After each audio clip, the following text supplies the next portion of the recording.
Y como ya estamos metidos en los temas de los yacientes, continuemos ahora haciendo distinción con el origen, porque hay muchos orígenes para casi los mismos síntomas.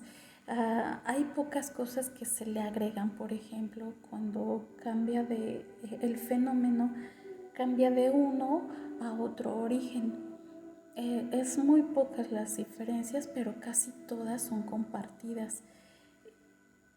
Y también aclaro que este fenómeno casi todas las personas lo experimentan. En algún nivel hay gente que sí puede ser un tanto alarmante la forma en cómo lo están experimentando, y hay otras que no se enteran, pero en especial porque no tienen tan marcadas las influencias. Entonces ellos pueden llevar una vida casi normal,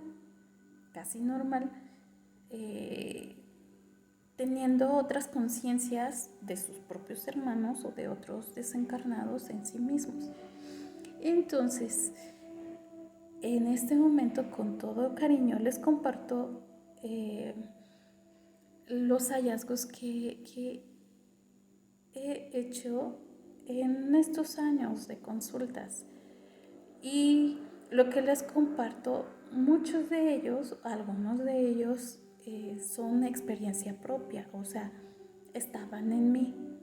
Por eso es que empecé a entender este fenómeno. Y con el tiempo, con los consultantes, fui encontrando variantes. Dichas variantes se las explicaré en otra ocasión. De momento solo me centraré en algunas diferencias. Y me disculpan porque voy a leerlo, dado que es bastante información y pues lo adecuado es compartirla completa como debe ser. Entonces les mencionaba que el origen son diferentes. Lo que he observado en los investigadores, terapeutas y aquellos que nos hacen el favor de compartirnos lo que reconocen sobre el tema del yaciente o yacente, sí es muy enriquecedor. Sin embargo, todavía hay matices que no están abordando, y es precisamente lo que les comparto en este momento. Por ejemplo, hace años tenía conciencia únicamente de 3: el hijo engendrado posterior a un aborto, el doble, por ejemplo, el doble de algún ancestro, o la adherencia casi inmediata de alguien que acaba de desnacer en la familia, y que los miembros se dan cuenta de que pues, algo está pasando, algo raro le está pasando. Y eso pasó desde que fulanito se jubiló de su cuerpo biológico, ¿no? Entonces, ojo chicos, son 8 las que me encontré. Son 8. El primero, desencarnado adherido al individuo de manera permanente.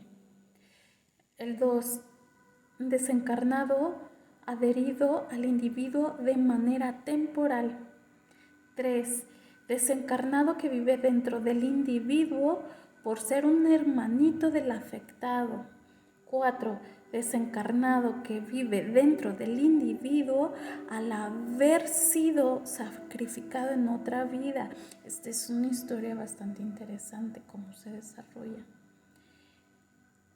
5, desencarnado que vive dentro del individuo al haber ingresado al cuerpo biológico en un momento de shock emocional.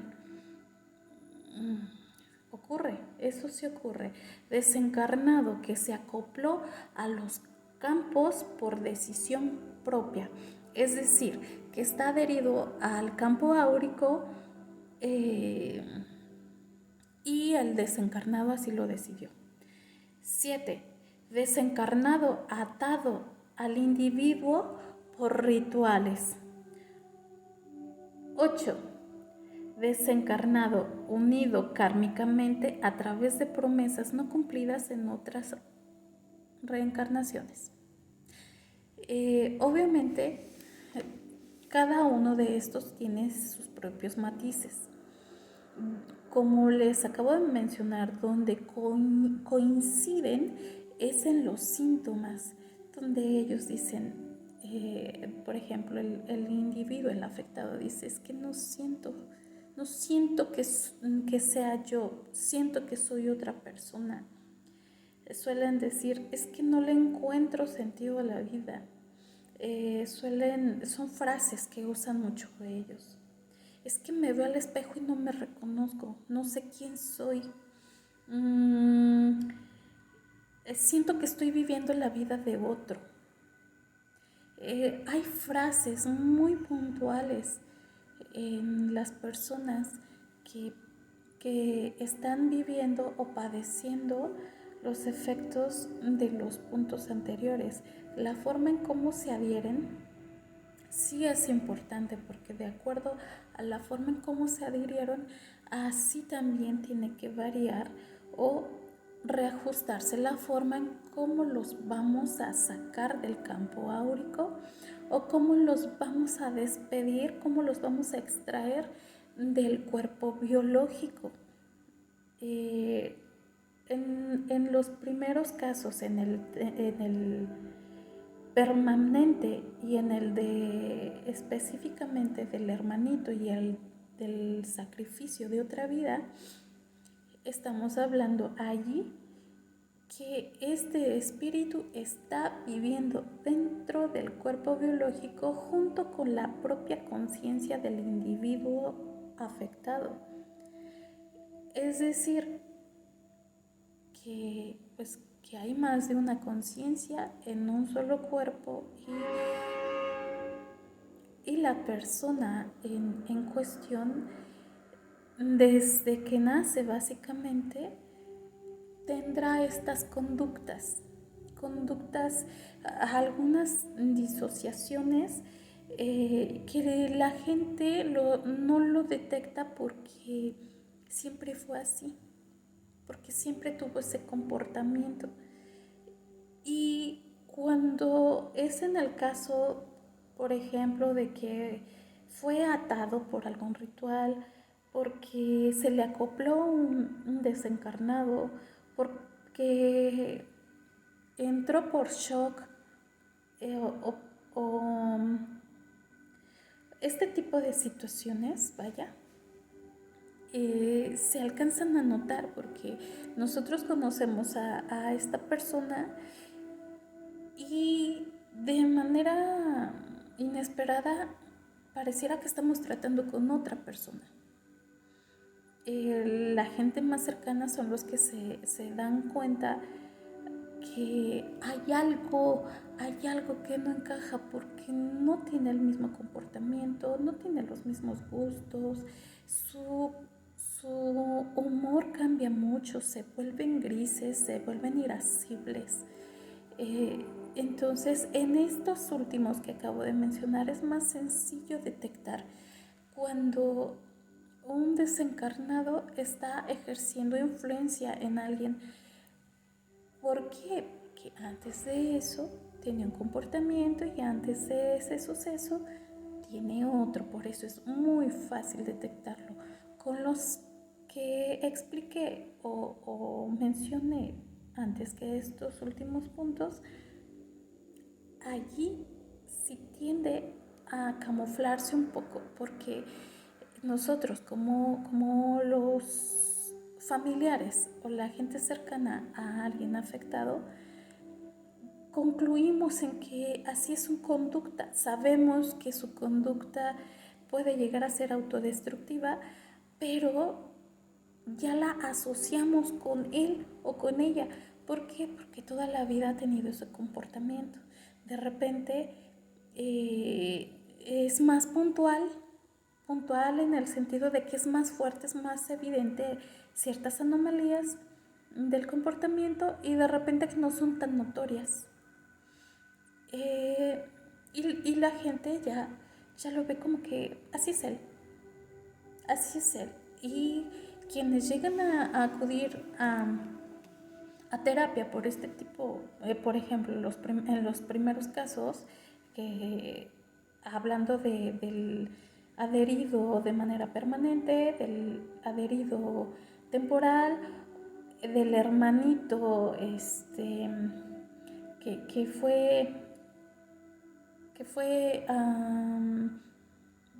que era un aborto previo al nacimiento del afectado, o en su defecto, hablando de sacrificios de otras vidas, cuando la gente acude a consultas, a terapia por estos puntos, el terapeuta, si no está formado en temas espirituales, solamente va a decir, pues tienes problemas de bipolaridad, tienes problemas de autoestima, estás deprimido, y bueno, otras conductas que le van poniendo nombres para hacerlos digeribles, vaya. Y la situación real es mucho más profunda de lo que el terapeuta puede estar concluyendo. De ahí que este tipo de casos tengan una tasa de éxito tan baja. Y aquí lo lamentable es de que estas personitas terminan siendo medicadas y muchas veces las medican de manera permanente, o sea, para toda la vida. Y resulta que es porque pues hay un espíritu, o más bien su cuerpo está siendo compartido con otro espíritu que vive dentro de su propio cuerpo u otras de las anteriores. Así que, ¿a qué voy con esto? De que no demos por sentado el diagnóstico que nos ofrecen hasta que hayamos agotado todas las posibilidades. ¿A qué me refiero con esto? Que nosotros no solo somos mente, no solo somos cuerpo, también somos espíritu. Y a nivel espiritual se desarrollan tantas eventualidades, tantas situaciones, que como alguien o muchos lo han dicho, lo que ves no es ni el 1% de lo que realmente existe. Y así es en el tema espiritual. Lo que ves es apenas el 1% de lo que realmente está ocurriendo a nivel energético, a nivel espiritual. Con esto les estoy haciendo la invitación de que sean más observadores ante los propios síntomas que vive cada uno de ustedes y ante los síntomas que presentan a aquellos a quienes ustedes aprecian. En este momento les voy a compartir un poquito de lo que son algunas de las afectaciones que está experimentando aquel que está con esta situación, vaya. Los síntomas son muy variados y, como les mencioné hace un momento, tienden a relacionarlos con enfermedades psiquiátricas incluso, para que seamos más observadores y no encasillemos a alguien que tiene la posibilidad de llevar una vida normal, o bueno, por lo menos una vida saludable, con este tipo de diagnósticos incorrectos que suelen dar muchos profesionales de la salud. Bien, no son todos los síntomas, pero son los más evidentes y se los leo porque son bastantes. El afectado puede experimentar reacciones y conductas en las cuales se siente fuera de control, como si alguien más viviera dentro de sí. Puede experimentar tristeza profunda sin motivo aparente, inexplicable deseo de autodestrucción, desconexión con la vida y las ganas de vivir. Para ellos, la vida carece de sentido. Experimentan vacío interno y tristeza profunda, inexplicable también. Sus pensamientos son pesimistas y autodestructivos. Se refugian en lugares oscuros, visten de negro colores muy oscuros, tienen una personalidad sombría, les es difícil socializar, tienen pocas amistades, hablan bajo y con timidez. En muchos casos presentan piel pálida, viven en drama interno constante, no les gusta festejar sus cumpleaños, les disgustan las fiestas, deseos contradictorios, indecisión muy marcada. Tienen la firme certeza de que no son queridos por sus padres y familiares. Sienten que no hay lugar para ellos dentro del sistema familiar. Sienten fascinación por la muerte. Fantasean con la muerte. No son percibidos por otros, por lo cual asustan a quien no los vio o escuchó llegar. Las personas olvidan con facilidad su nombre.